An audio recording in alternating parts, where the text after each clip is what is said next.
It was a crisp, cold winter day on the island of Sodor. Snow lay thick on the ground.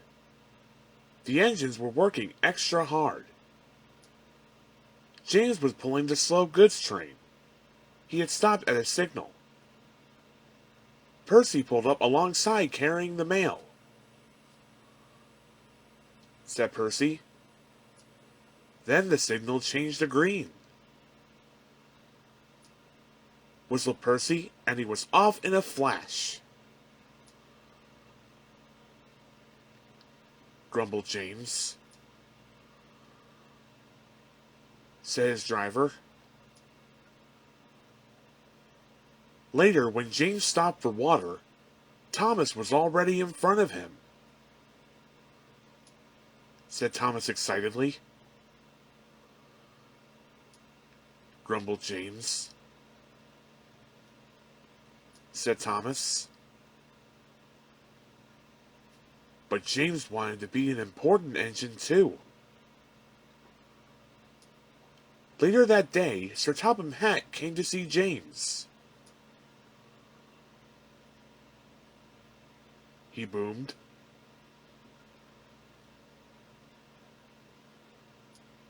He added.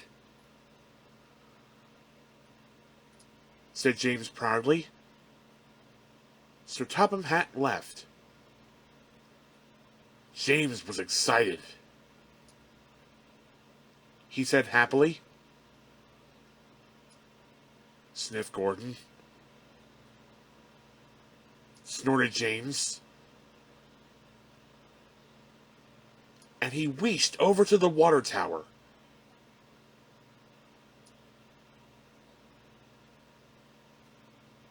But there was a line at the water tower. He steamed impatiently. Said Thomas. James felt too important to wait. So he didn't. James rushed to the coaling plant. He met Edward waiting at a junction. Edward was looking bothered. He had too many jobs and was feeling puffed out. Edward asked. Puffed James.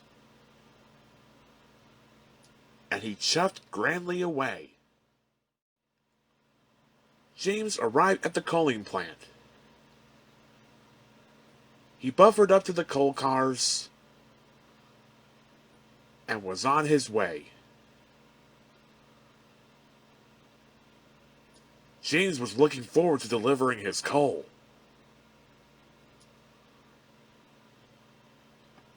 He chuffed. Then there was trouble. James puffed harder and harder. He went faster and faster. And then he began to feel hotter and hotter. Wailed James. And he had to stop. His driver told him. Just then, Edward pulled up beside James. Pleaded James. Edward puffed sadly. And Edward steamed away.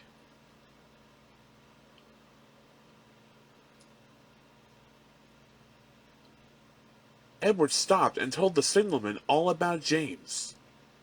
The signalman telephoned for help, and soon Salty was on his way. He pulled up alongside James. James told him about the line at the water tower.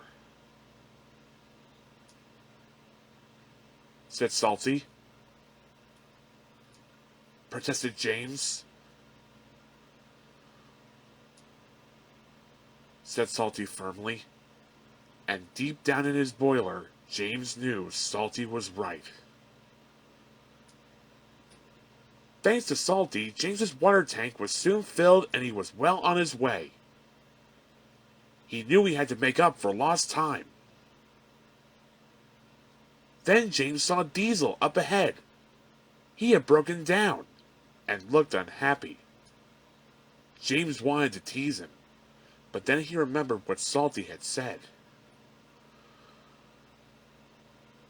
He said to himself, and even Diesel was an engine.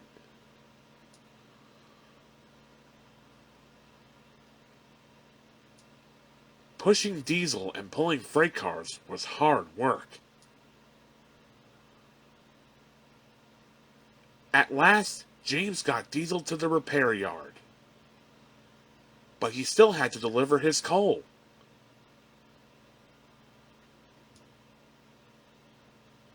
The wind blew, and it was getting colder by the minute.